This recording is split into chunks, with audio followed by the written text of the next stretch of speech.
Yo guys, what's good? This your boy FGC Chris, and yeah, we're back with a Maximilian video. He was talking about a couple of things that I wanted to get into relating to the sales of Street Fighter 6, because if you don't know, Street Fighter 6 just hit 6 million units sold.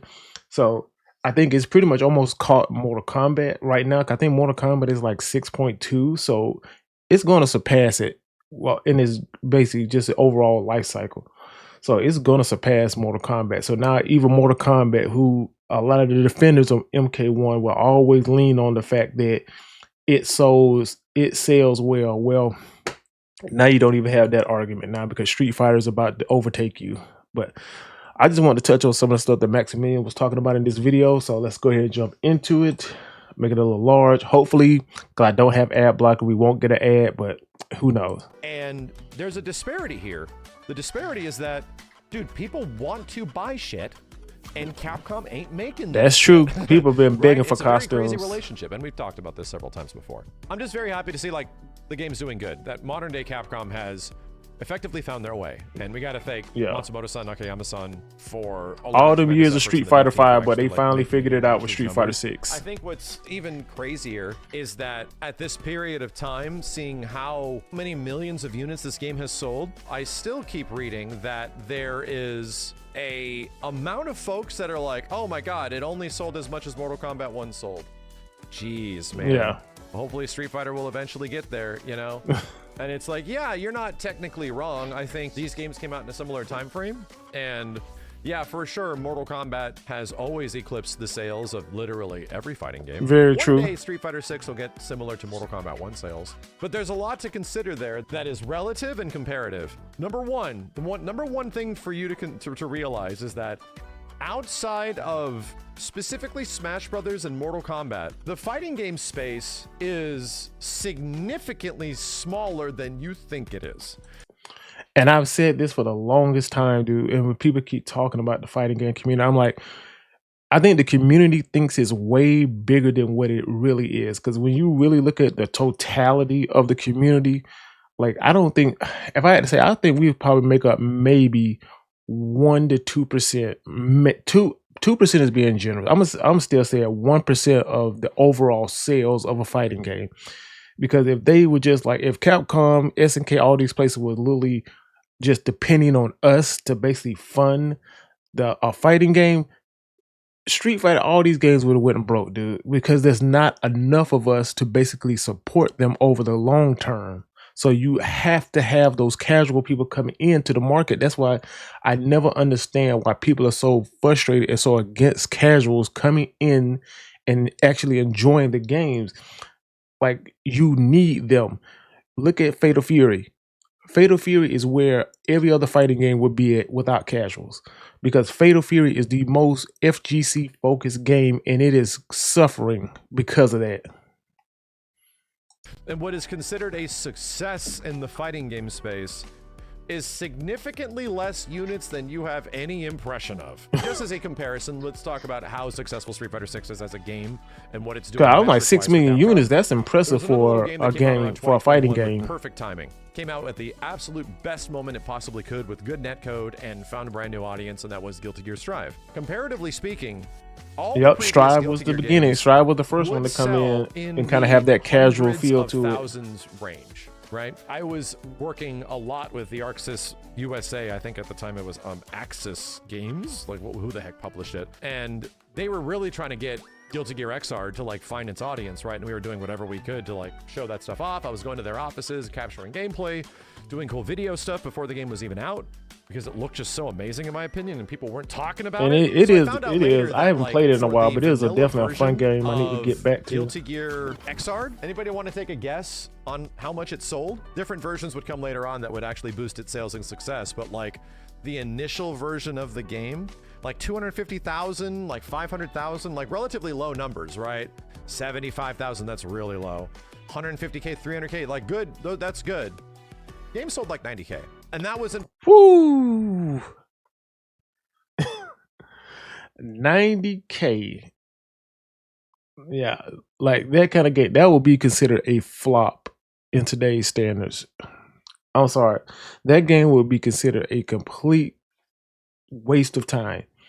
and people are complaining because got Mortal Kombat, excuse me, because Street Fighter hit 6 million, and people are still complaining about the game not selling good. I'm just like, but what are y'all talking about, bro? What are y'all talking about? Compared to other fighting games, 6 million units in what, 2 years, 3 years? Like, that's actually really, really good. Particularly great for them, but it was in that specific spot. It would go on to sell more because version updates and regulator and all that kind of stuff. Relatively speaking, like, those numbers weren't exactly what they wanted to hit, but it wasn't bad enough for them to stop development. Even with that little amount of sales, they were able to continue. Dude, even games like KOF 14, as bad as it was, ended up pushing somewhere around like 300,000 to 500,000. I can't remember what the exact figures were because I'm sorry, guys. That game was trash. But even KOF 14 and those numbers selling 500,000 was completely able to establish SNK as a brand new fighting game developer and continue making fighting games to this day, to eventually get bought out by some of the biggest people to buy them out ever. Yeah, to the Saudis bought them out. Is that a lot of folks' impression of what is successful in the fighting game space is compared directly to some of the biggest games out there. And I would like to also share something that is like very true and pretty crazy. A little Dragon Ball game came out not that long ago. Yeah, Sparking Zero, right? And it did very well, but ultimately I bought it day one, man. I the game admit was kind of designed to be and that game, a few weeks, after a week, I uninstalled it. I played that much more. Here's what's wild. That game ended up selling close to the total units sold of Dragon Ball FighterZ. The best fighting game, best Dragon Ball fighting game ever made. As much as Dragon Ball FighterZ, the resident, practically best Dragon Ball game ever made by many considerations, was kind of eclipsing. I can't play it for crap, but that game is fun, dude. It is crazy to watch it on streams. It doesn't look like that's going to happen right now. But even games like Dragon Ball FighterZ, as big as it was, as massive as it was, pushed somewhere close to like 9 to 10 million units in its entire lifetime, including sales and everything like that. So impressive. Ain't saying that. Fighting games got to try really hard, even in the ones that are as massively successful. What is effectively 5 to 6 million to like a NetherRealm or a Warner Brothers is significantly under the budget that they were looking for. And I would absolutely argue that the expectations internally for something like Street Fighter 6 was lower. It's just lower, most likely because. Yeah, and that's definitely something that people got to start looking at is the budgets of these games. Because I can guarantee you that Mortal Kombat's budget was way higher than Street Fighter's budget.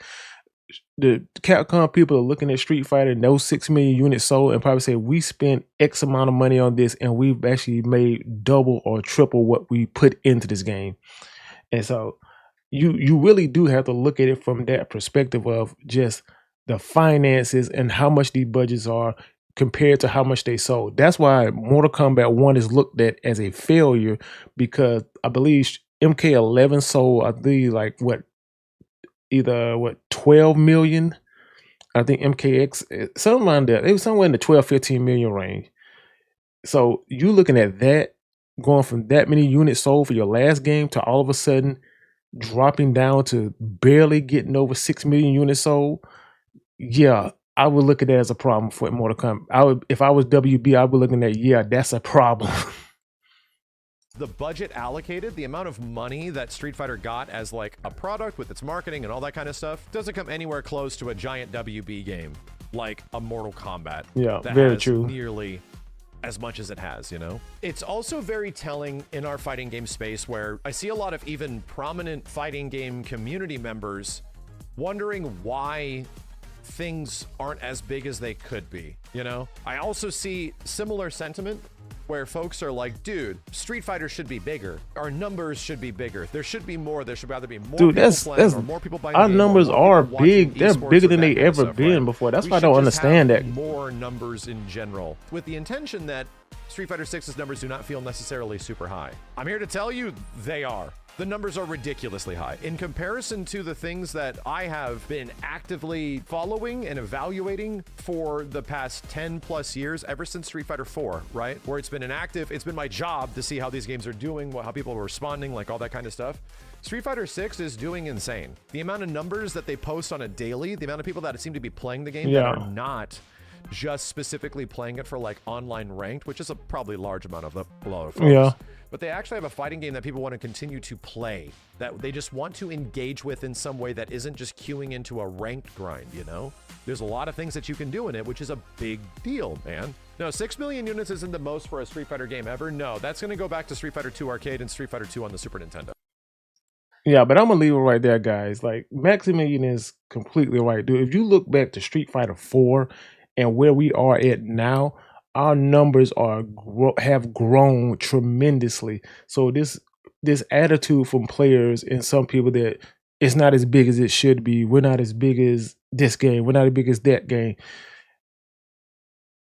It takes time to get to that level, like to get people into this game, and we have to be welcoming of people coming into the game that may not want to play professionally. They may not want to play ranked. They may just want to do world tour mode. Let them do world tour mode. That's fine. But it introduces them into our world and how we play. So you can't just have this attitude of you have to play rank. You have to do this. No, we need to get as many people into this scene as we can within reason. And I really think the community needs to kind of drop this whole esports. We just need to be, everybody needs to be super professional type stuff. Like everybody just let the casuals have their fun, do their thing. If you want to grind rank, you go over there, you grind rank. It's fine. There's nothing wrong with that. But you guys let me know what y'all think about what Maximilian said. Like I said, the link for his video will be down in the description if you want to watch the full thing without me talking over it. Because I believe the video is like 15 minutes long. I didn't want to take up too much time. But like I said, you guys like, comment, subscribe, leave your comments down below. And I definitely will respond to you. Talk to y'all guys later. Peace. I'm out.